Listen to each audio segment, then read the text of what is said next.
Hello there, this is Roberto Matthews with another quick tip.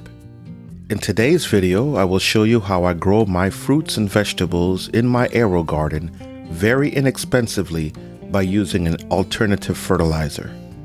This is Schultz 10-15-10 plant food, which is an all-around plant food. In a later video, I'll show you how I calculated how much I use. Let me show you how simple it is to use this. All I do is make sure I have a small measuring cup from one of my finished cough medicine bottles. I really like this one in particular because it has the measurements I need, namely the milliliters.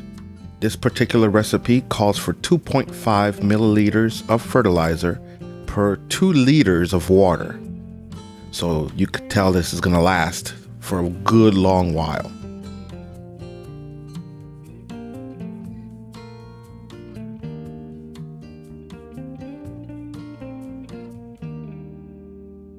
All I do is make sure that the AeroGarden is topped off. At the beginning, seedlings barely need a lot of water. As the plants grow, the water level will need to be monitored more and more. And of course, if the plant starts flowering, then I end up having to monitor it daily. Now, this little fella is a broccoli seedling. I wanted to see if this would work for the Kratky method. It seems like everything is okay except for the fact that this plant needs a much larger area to grow in.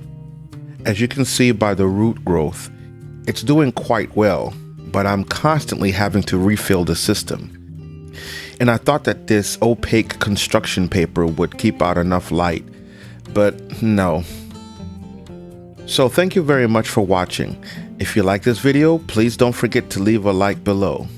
Have a great day.